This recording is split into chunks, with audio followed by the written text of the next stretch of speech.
Hello guys, good morning and welcome to my blogs. Guys, आज Chotanagpur diocese का स्थापना दिवस है। 1890 में इसकी स्थापना की गई थी। आइए इस प्रोग्राम में आपको ले चलते हैं। धन्यवाद देते हैं तुझे आज के इस दिन तक के हमारे जीवन के लिए रास्ते के लिए लेट कभी तक प्रभाव करते हमने हमारे जीवन को सुरक्षित रखा है।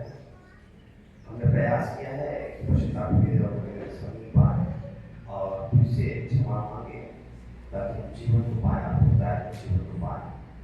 साथ ही रक्षण के लिए और हर बातों के लिए, उन दुखों के लिए, उन सुखों के लिए, हर बातों के लिए धन्यवाद देते हैं।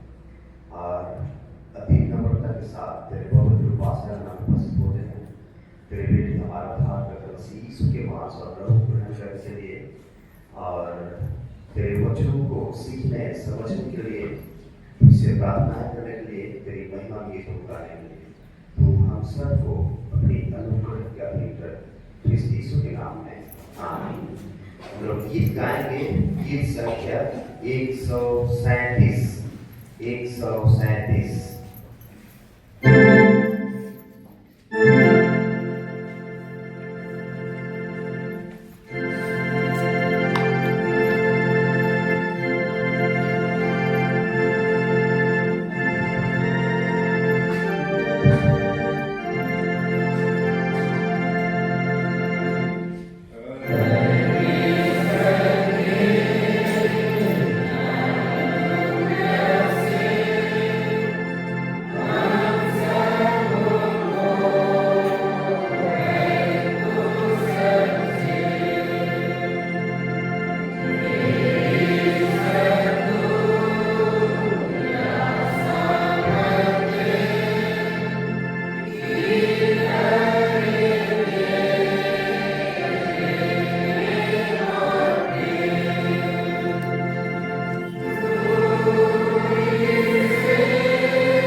का 135वां वर्षगांठ है और आज का विषय है छोटानागपुर डायसिस के 135वां वर्ष के सफर के लिए परमेश्वर पिता को धन्यवाद देना।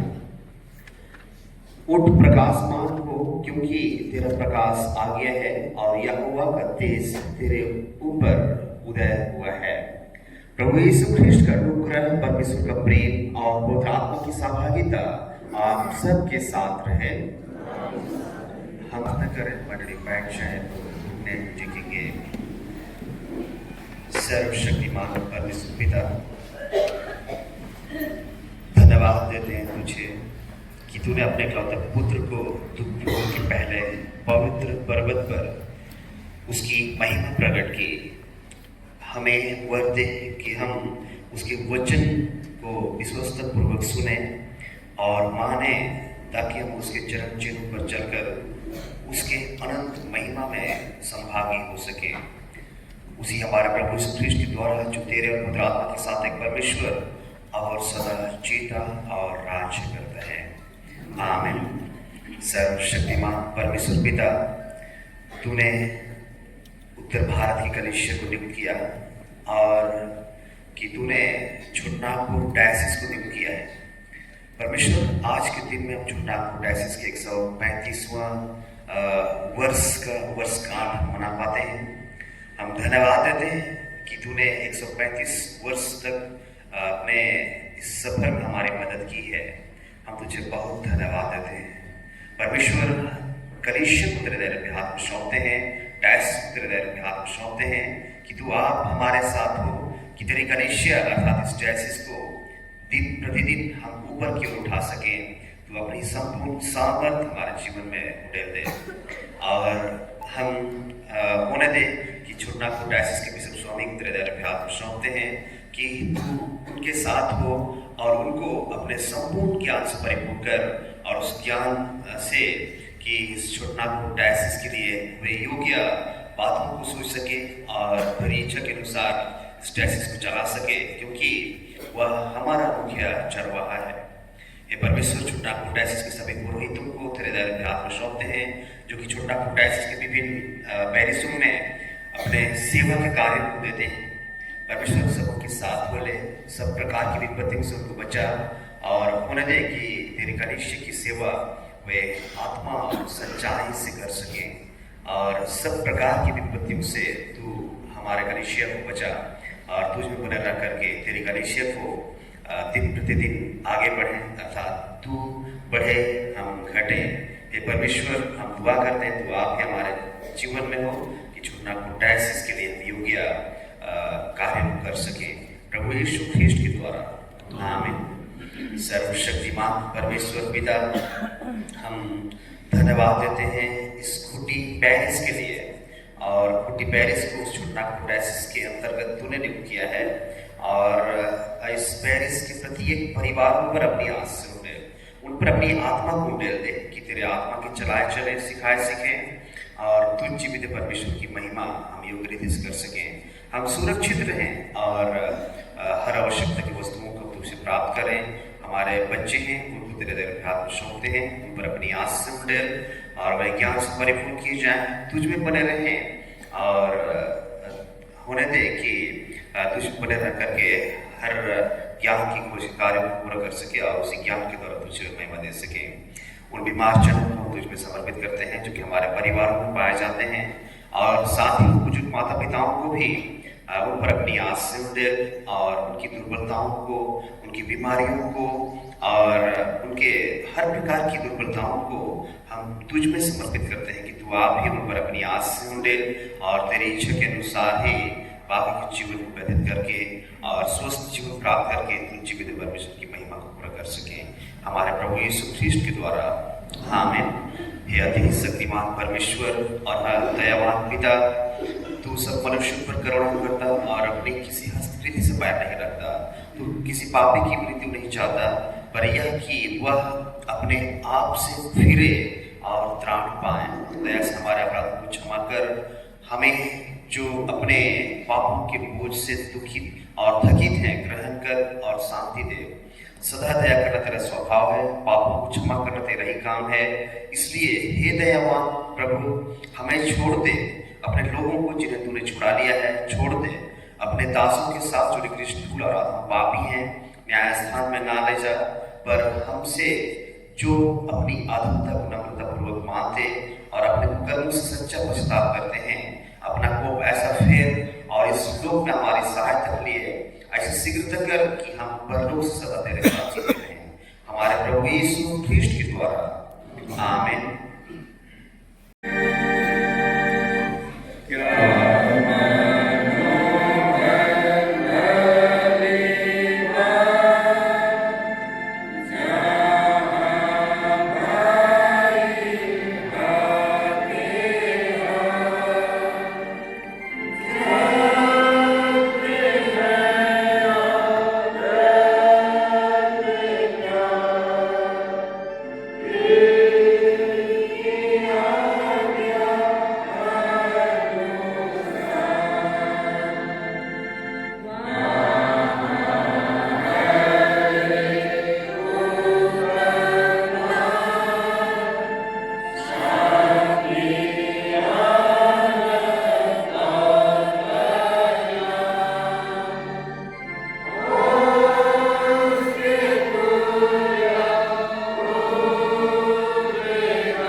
पवित्र यूहन्ना के सुसमाचार 4 अध्याय और उसके 34वां पद से, यीशु ने उनसे कहा, मेरा भोजन यह है कि अपने भेजने वाले की इच्छा के अनुसार चलूं और उसका काम पूरा करूं। क्या तुम नहीं कहते, कटनी होने में अब भी 4 महीने पड़े हैं। देखो, मैं तुमसे कहता हूँ, अपनी आंखें उठाकर खेतों पर दृष्टि डालो कि वे कटने के लिए पक चुके हैं। काटने वाला मजदूरी पाता और अनंत जीवन के लिए फल बटोरता है, ताकि बोने वाला और काटने वाला दोनों मिलकर आनंद करें। क्योंकि यहाँ पर यह कहावत ठीक बैठती है, बोने वाला और है और काटने वाला और। मैंने तुम्हें वह खेत काटने के लिए भेजा जिसमें तुमने परिश्रम नहीं किया। दूसरों ने परिश्रम किया और तुम उनके परिश्रम के फल में भागी हुए। यह ख्रीस्त का सुसमाचार है।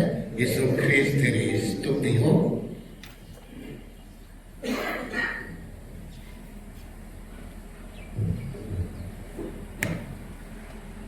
आत्मा करे शक्तिमान परमेश्वर, सारे सृष्टि के प्रभु, धन्यवाद सारे आशीषों के लिए, आपके करुणा के लिए, आपके प्यार के लिए, आपके आशीष के लिए आपका धन्यवाद।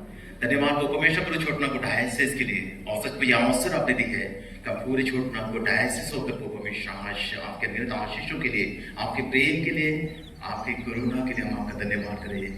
135 साल की लंबी यात्रा में प्रभु पूरे डायसिस के साथ रहा, आपके अनगिनत आशीषों के लिए पुनः आपका धन्यवाद। तेरे वचन हमारे पाँव के लिए दीपक मार्ग के लिए उजाला हो। तेरे वचन में मैं दृढ़ और सबल कर, ताकि निरंतर आपकी पवित्र भय में, आपके प्रेम, आपके सुलह में बने रहकर तेरे नाम की महिमा कर सके। सारे मैं आपको देती हूँ प्रार्थना यीशु ख्रीस्त के नाम से, आमीन। मंडली बैठ जाए। थोड़ी समय के लिए पुनः परमेश्वर के वचनों में से मनन करेंगे और सचमुच आज वो ऐतिहासिक दिन है कि हम छोटा डायसिस को उनके इतिहास के संदर्भ में देखने का अवसर पाते हैं। और सचमुच ये छोटापुर डायसिस हम सब उनके लिए प्रिय डायसिस है, बहुत ही प्यारा डायसिस है। और सच कहा जाए कि डायसिस में जो उपलब्धि है, डायसिस में जो भरपूरी है, डायसिस में जो आशीष हैं, अनगिनत है।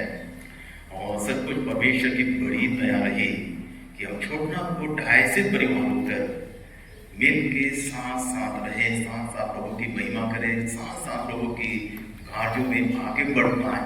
और सचमुच परमेश्वर की दया प्यार पूरे छोटनागपुर डायसिस के साथ है। और आज के विषय में छोटनागपुर डायसिस की अनगिनत आशीषों के लिए परमेश्वर को धन्यवाद देने का समय है। और सचमुच हम आनंदित हैं, हम खुश हैं। और भजन का दौर के समान हम भी आप पुकार उठे कि हे मेरे मन यहोवा को धन्य का। उसके किसी भी उपमान को कार को मत बोलना हम सबों के लिए यह सुंदर अवसर है कि हम परमेश्वर की कलीसिया होकर, मंडली होकर, पैरिश होकर उस महान परमेश्वर को धन्यवाद दें, जिसके अनुग्रह, जिसके प्यार हमारे छोटनागपुर डायसिस के साथ अनगिनत रूप से हम देख पाते हैं। थोड़े समय के लिए पुनः हम परमेश्वर के वचनों को देखने का प्रयास करेंगे इतिहास के संदर्भ में। आज के पाठ वचन में हम सुन रहे थे परमेश्वर अब्राहम के साथ वाचा बांधा और अब्राहम को बहुतायत से आशीष देने के लिए प्रतिज्ञा किया। हालांकि आज पुराना नियम का पाठ जो हम सुन रहे थे मात्र 2 पद रहा, लेकिन ये 2 पद में कितनी बड़ी बातें छिपी हुई है हम सब समझ सकते हैं कि परमेश्वर अब्राहम के साथ वाचा बांधता है, प्रतिज्ञा करता है और अब्राहम को बहुतायत से आशीष देने की प्रतिज्ञा करती है और करता है। और आज के दिन में पत्र वचन में से भी हमने सुना और बहुत सुंदर तरीका से पत्र वचन हम देख रहे थे कि इब्रानियों की पत्री और दूसरा पत्र है कोरिन्थियों की पत्री। इब्रानी के पत्र में भी परमेश्वर की महान प्यार अनुग्रह को हम देख सकते हैं। और इसी के साथ कोरिन्थ की पत्री को भी हम देख सकते हैं, जहाँ बड़ी बातें बताई गई है। कोरिन्थ की पत्री को भी हम देख सकते हैं और यहाँ 10 से आगे हम एक बातों को याद कर सकते हैं कि जिस पर जो रद्दा डाला गया है और दूसरे प्रकार का रद्दा उसमें ना डाले। परमेश्वर अपनी कलीसिया को अपने वचन के द्वारा, अपनी आत्मा के द्वारा जो रद्दा डाला है, जो नींव डाला है यीशु ख्रिस्त में, उससे दूसरी प्रकार का रद्दा ना डाला जाए। और प्रभु का वचन में बतलाती है कि तुम्हारा शरीर परमेश्वर की आत्मा का मंदिर है और कोई इसे नष्ट ना करे। अगर नष्ट करने का प्रयास करे तो स्वयं ही नष्ट हो जाएगा। हम परमेश्वर के नाम धन्यवाद करते हैं और इन वचनों के लिए। और आज यूहन्ना के सुसमाचार में भी हम देख सकते हैं, यहाँ बताया गया है कि कटनी के मजदूरों को भेजने के लिए पके हुए खेत बहुत हैं, लेकिन कटनी के मजदूर थोड़े हैं, इसलिए स्वामी से विनती करो कि कटनी के लिए मजदूर भेजा जाए। परमेश्वर सचमुच हम सबों के जीवन में अपनी बलवान करुणा, महान प्यार को बहुतायत से प्रदान करता है। थोड़ी समय के लिए पुनः हम इन वचनों में देखने का प्रयास करेंगे। और आज ऐतिहासिक दिन है और ऐतिहासिक संदर्भ में भी हम पूरे छोटनागपुर को देखने का प्रयास करेंगे। यह छोटनागपुर डायसिस हम सबों का प्रिय डायसिस है, बहुत ही सुंदर डायसिस है। और हम देख सकते हैं कि हमारा छोटनागपुर डायसिस एक एंग्लिकन कम्युनियन के साथ जुड़ा हुआ डायसिस है और यह एंग्लिकन धर्म समाज वह कलीसिया है जो कैंटरबरी के आर्च बिशप की अगुवाई या नेतृत्व को स्वीकार करती है। और इस तरह से कैंटरबरी के आर्च बिशप के अंदर दुनिया में बहुत सारी कलीसियाएं हैं। उसका नामकरण विभिन्न देशों में अपने हिसाब से नामकरण किया गया है, लेकिन वह कैंटरबरी के आर्च बिशप के अधीन है, उनके नेतृत्व को स्वीकार करती है। और 1867 में बिशप टीसी लोंगले ने लेम्बेथ महासभा की स्थापना की, जो कैंटरबरी या एंग्लिकन कलीसिया के सबसे बड़ी सभा कही जाती है। और हर 10 साल में एक मीटिंग बुलाई जाती है और उसमें जितने भी एंग्लिकन कम्युनियन के चर्च हैं उस मीटिंग में शामिल होते हैं। और इस तरह से हम देख सकते हैं कि एंग्लिकन कलीसिया की सबसे बड़ी सभा है जो लेम्बेथ महासभा के नाम से जानी जाती है। किंग विलियम्स थर्ड कुछ ऐतिहासिक बातों को दोहराना पड़ेगा क्योंकि इसके बिना हम छोटनागपुर डायसिस को नहीं समझ पाएंगे। कुछ ऐतिहासिक संदर्भों को दोहराना पड़ेगा। और किंग जेम्स थर्ड के समय में 1700 ईस्वी में एक सोसाइटी बनती है, एक सोसाइटी बनती है। इस सोसाइटी को हम और आप बड़े प्यार से जानते हैं और वो सोसाइटी है स्पेजी। ये सुसमाचार प्रचार समिति है और ये सोसाइटी बनती है और हम सभी खुटीवासी भी धन्यवादित हैं। इसलिए धन्यवादित हैं कि आप जहाँ चर्च में हैं वो भी जमीन स्पेजी के नाम से है। और इस तरह से हम परमेश्वर पिता को धन्यवाद देते हैं किसी महान कृपा के लिए, महान दया के लिए। जब भारत में अंग्रेज आए, अपने साथ मसीह विश्वास को भी साथ में लेकर आया। हालांकि भारत में मसीह कलीसिया संत थॉमस के साथ ही शुरू होती है।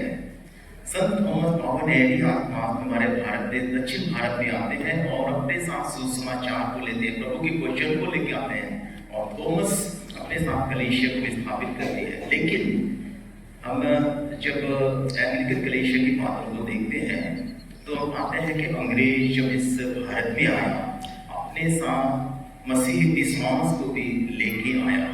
और उस समय की परिस्थिति कुछ और थी कि ईस्ट इंडिया कंपनी उन्होंने खुलकर मसीह धर्म को प्रचार करने की अनुमति नहीं दिया। लेकिन अंग्रेज जहाँ जहाँ चैपलिन लोग हुआ करते थे, अंग्रेजों की कलीसिया हुआ करती थी, वहाँ अंग्रेजी कलीसिया की सेवकाएं होती थी, वहाँ अंग्रेजी कलीसिया की सेवकाएं हुआ करती थी। जहाँ चैपलिन थे, कलीसिया थे, वहाँ परमेश्वर की कलीसिया को सेवकाएं दिया जा रहा था। लेकिन खुलकर सुसमाचार का प्रचार करने के लिए ईस्ट इंडिया कंपनी ने पाबंदी लगाई थी और इस कारण से प्रकार के काम नहीं हो पा रहे थे। और इस तरह से हम देख सकते हैं 1813 में ईस्ट इंडिया कंपनी ने अपने घोषणा पत्र में एक संशोधन कर दिया। 1813 में ईस्ट इंडिया कंपनी ने अपने घोषणा पत्र में एक संशोधन कर दिया। इस प्रकार बहुत सारी पार्टियां अपने घोषणा पत्र प्रस्तुत करते हैं।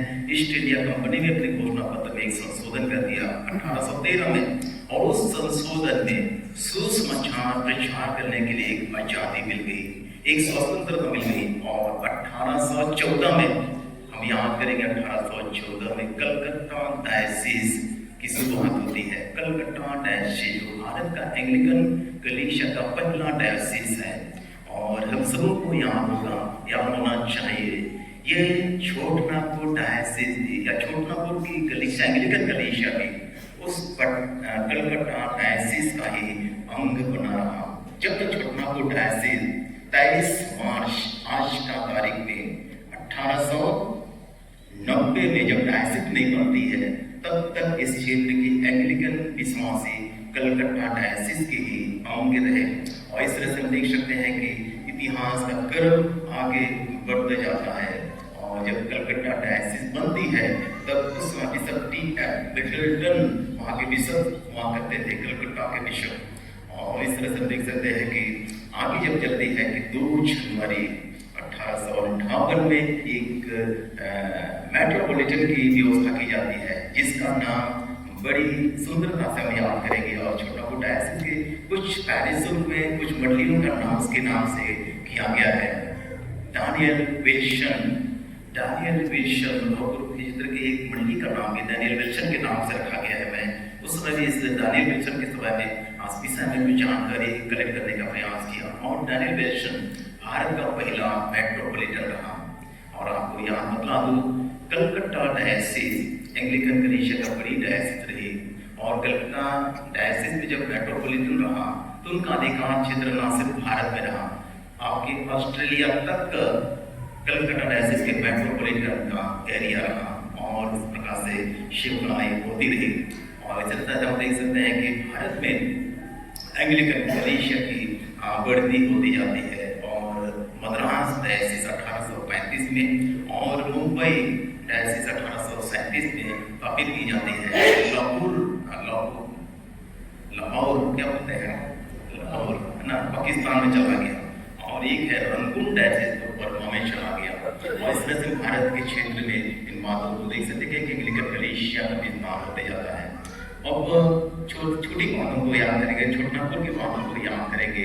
और एक बात यहाँ है कि छोटनागपुर में भी परमेश्वर की कलीसिया की आवश्यकता है, सुसमाचार की आवश्यकता है।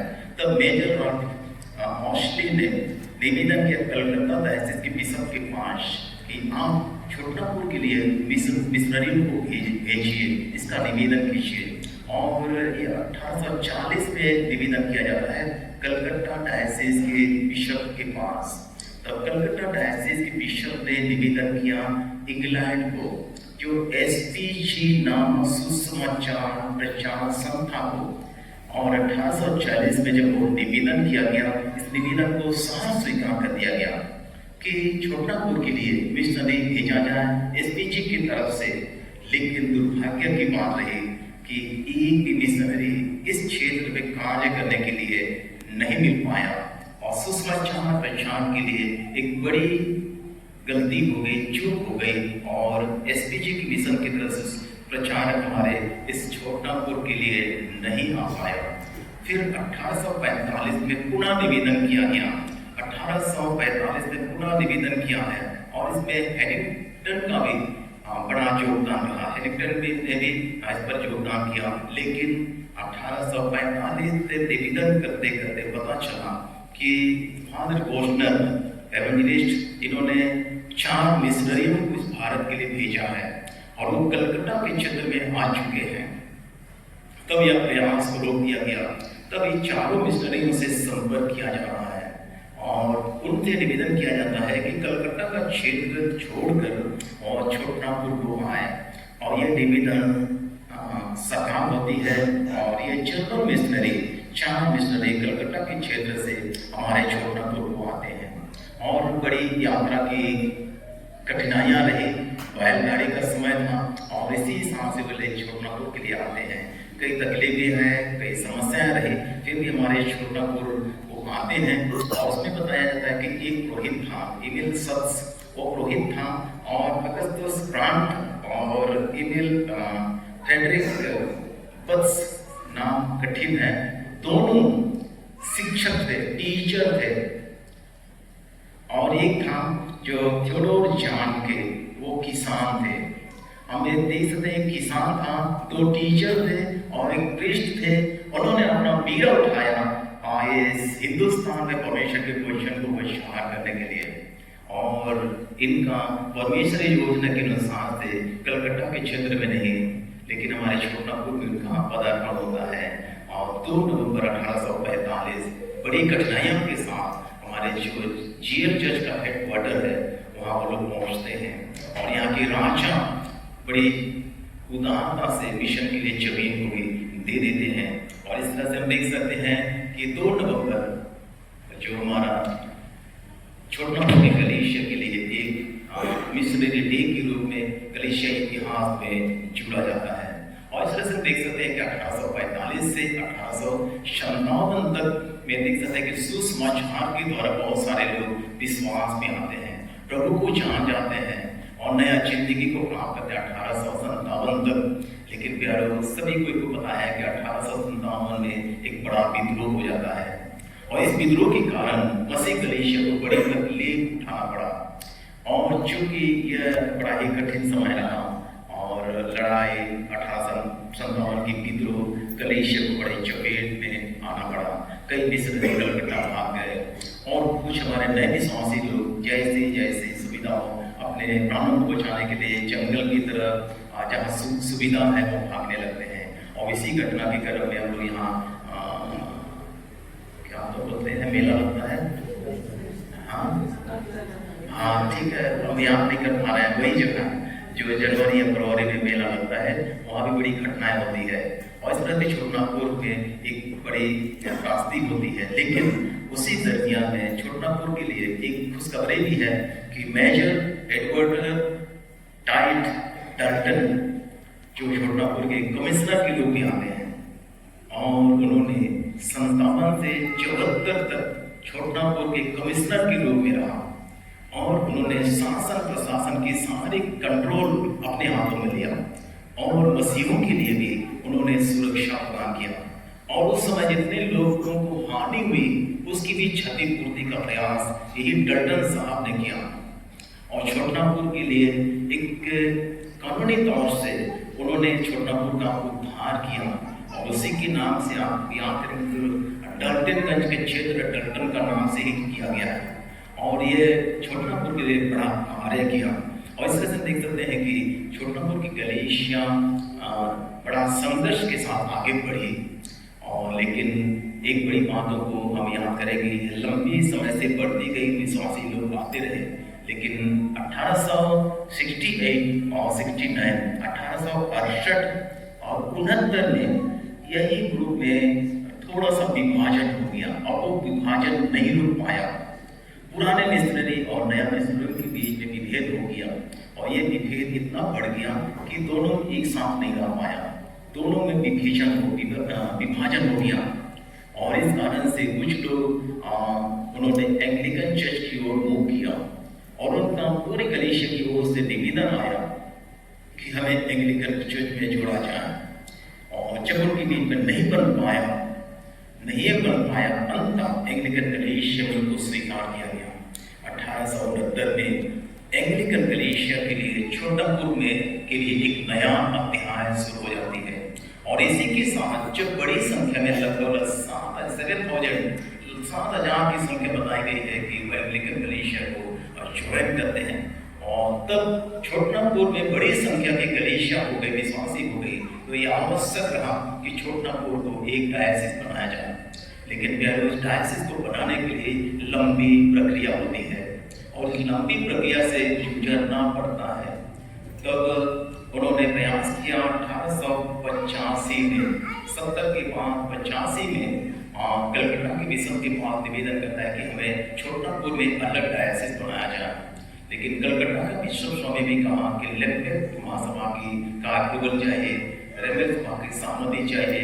उन्होंने लेम्बेथ महासभा को भी रिफरेंस भी भेजा कि हमारे छोटनापुर डायसिस को बनना चाहिए। लेम्बेथ महासभा ने कई बातों को रखा, जब यह पूरी होगी तब जाके छोटनापुर में एक डायसिस बनेगी। तब तक बताया जाता है कि विक्टोरिया महारानी ने एक आदेश पारित कर दिया और कलकत्ता डायसिस के बिशप को परमिट कर दिया कि आप बना सकते हैं। ये बड़ी बातें हैं कि इंग्लैंड की कलीसिया, इंग्लैंड के पार्लियामेंट विक्टोरिया वहाँ की महारानी के बहुत सारे अधिकार है कि पार्लियामेंट को या चर्च में हो, और उन्होंने कलकत्ता के बिशप को यह परमिट कर दिया कि डायसिस बनाने की प्रक्रिया की जाए, कोई दिक्कत नहीं। और इसी के संदर्भ में तब छोटनापुर डायसिस को बनाने के लिए प्रक्रिया जारी कर दी गई। और याद रखना होगा उस समय कोई भी डायसिस बनता है, कलकत्ता का डायसिस हो, मद्रास या मुंबई हो, लाहौर हो, रंगून हो, ब्रिटिश पार्लियामेंट के द्वारा ही अनुमोदित होगा और बिना उनका अनुमोदन कोई भी डायसिस नहीं बनेगा। और इस तरह से ब्रिटिश पार्लियामेंट का अनुमोदन मिलता है और छोटनापुर डायसिस निश्चित रूप से बड़ी उपलब्धि के साथ, बड़े आनंद के साथ छोटनापुर डायसिस बनने की प्रक्रिया की गई। और उनके बीच में एक समस्या थी कि किसको बिशप बनाया जाए। तब उस समय दिल्ली के क्षेत्र में कर्नेल विटली कार्य करते थे, उनको देखा गया और उनको बुलाया गया और उन्होंने इस बिशप पद के लिए योग्य उम्मीदवार के रूप में चयन किया जाता है। और यह 23 मार्च 1890 में उसका बिशपीय संस्कार भी होता है। लेकिन उसके पहले 1822 में जो बिशप लोज है उसकी नींव रखी जाती है। और 23 मार्च 1890 में जब डायसिस बनती है तब एक बड़ा सुंदर गीत गाया जाता है, शायद आप सबको पता होगा, है ना? आप सबको पता होगा वो गीत।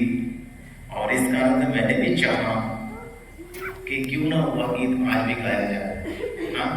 और आपने कोयल की अगुवाई में बड़ा सुंदर तरीका से 198 गाना को गाया। 198 का क्या मनोहर बातें, भली बातें जहाँ भाई और भाई मिलते हैं ना, बहुत सुंदर तरीका से 198 की संग्रह की गीत। ये एक आज से 135 साल जब छोटनापुर डायसिस का उद्घाटन हो रहा था, यही गाना गाया गया था। और इतिहास की डॉक्यूमेंट्री में ये बातें मिलती है। परमेश्वर पिता का धन्यवाद करते हैं कि परमेश्वर कितने अद्भुत परमेश्वर है और बहुत लंबी प्रक्रिया के साथ, चाहे कानूनी प्रक्रिया हो चाहे विश्वास की प्रक्रिया हो, सब चीज को उन्होंने पूरा किया। और 23 मार्च 1890 को विधिवत छोटानागपुर डायसिस की घोषणा कर दी गई। और इस घोषणा के साथ ही छोटानागपुर डायसिस विश्वव्यापी एंग्लिकन कलीसिया की सहभागी कलीसिया बन गई। विश्वव्यापी एंग्लिकन कलीसिया की सहभागी कलीसिया बन गई। और छोटानागपुर डायसिस उस कैंटरबरी के महासभा का अभिन्न अंग बन गया है। और बिशप तेरोन हुआ करता था और वो कैंटरबरी की महासभा में भी कई बार उपस्थिति उन्होंने प्रदान की। और बिशप पिता का धन्यवाद करते हैं कि सर्व प्रभु का राज का विस्तार होते रहा है। और कानूनी तरीका से भी डायसिस और पैरिश का भी गठन किया गया है। और परमेश्वर पिता का धन्यवाद करते हैं आज के दिन के लिए। कुछ बातों को याद करेंगे पुनः। परमेश्वर ने अब्राहम से कहा, उनसे आशा मांगा, मैं एक बड़ी जाति बनाऊंगा, मैं तुझे बड़ी आशीष दूंगा। एक बड़ा मिशनरी को हम याद कर सकते हैं और उस मिशनरी का नाम है विलियम कैरी। उन्होंने भारत में आने का सोचा, पेशे से बहुत ऊंची था और उन्होंने अपने क्या बोले मैनिफेस्टो में है या अपना घोषणा में इन्होंने एक चीज को एक पद को लिखा, एक कोटेशन को रखा। और वो कोटेशन यही है कि परमेश्वर से बड़ी बड़ी आशा रखो और परमेश्वर के लिए बड़ा बड़ा कार्य भी करो ना। विलियम कैरी का यह अपना कोटेशन था, परमेश्वर से बड़ी बड़ी आशा रखो और परमेश्वर के लिए बड़ा बड़ा कार्य भी करो। मैं उसकी एक कुछ उपलब्धियों को देख रहा था कि 30 साल हमारे हिंदुस्तान में रहा। 30 साल के दरमियान उन्होंने 31 भाषाओं में इन बाइबल के पाठ उन्होंने लिखा। 30 साल के दरमियान में 31 भाषाओं में इस बाइबल को पाठ में उन्होंने लिखा। परमेश्वर से बड़ी बड़ी आशा रखो और परमेश्वर की बड़ी बड़ी कार्यों को करो। और एक प्रभु की दास को याद करेंगे और उनको याद किए बिना हम आगे नहीं बढ़ पाएंगे, जिसका नाम है थॉमस ब्रे। जरूर करके आप याद करेंगे थॉमस ब्रे।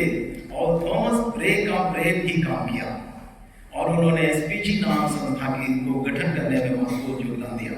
थॉमस ब्रे जिन्होंने एसपीजी संस्था को खड़ा किया और वही एसपीजी संस्था सुसमाचार प्रचार का संस्था है। और हमारे भारत में भी आकर उन्होंने सुसमाचार का प्रचार किया। न सिर्फ सुसमाचार का प्रचार, वचन का प्रचार, लेकिन उनके प्रचार के दरमियान में एसपीजी के नाम से बहुत सारे प्रॉपर्टी को भी उन्होंने चर्च के नाम से किया।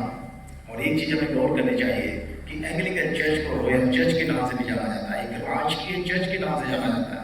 और निश्चित रूप से इस कारण से हमारे छोटानागपुर में इतनी बड़ी प्रॉपर्टी है जो और जगह आपको नहीं मिलेगी।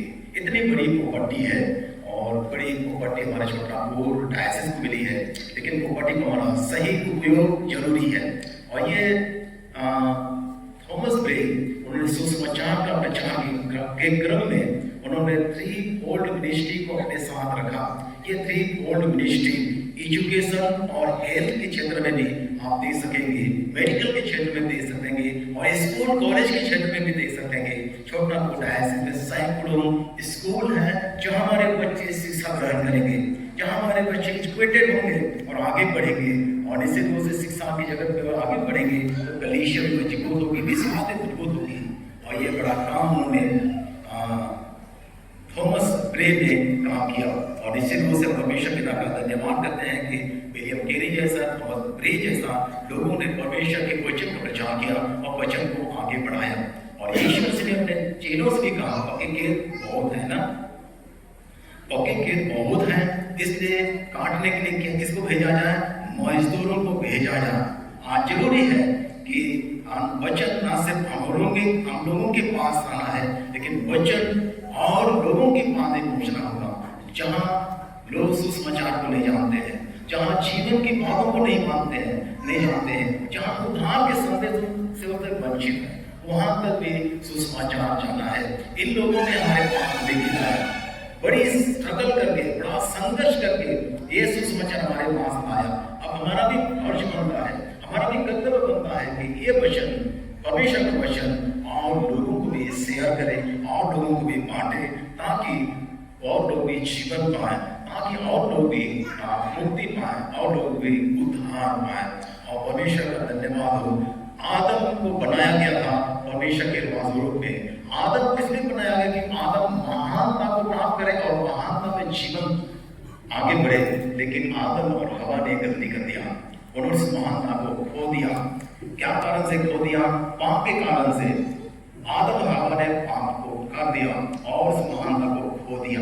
लेकिन महानता को पुनः प्राप्त करने के लिए यीशु आया, यीशु धरती पर आया और यीशु मसीह में विश्वास के द्वारा इस महानता को, इस जिंदगी को जो परमेश्वर के स्वरूप में हमारा बनाया गया हम प्राप्त कर सकते हैं। परमेश्वर करे कि परमेश्वर की आशीष हम लोग के जीवन में बहुत से प्रदान करे कि उस महानता में हम जुड़े रहें, उस महानता में आगे बढ़े और परमेश्वर का वचन न सिर्फ हमारे तक ही, लेकिन वो परमेश्वर का वचन संसार के लोगों के लिए भी हम शेयर कर सके, संसार के लोगों के लिए भी बांट सके, ताकि संपूर्ण संसार के लोगों को भी जिंदगी मिले।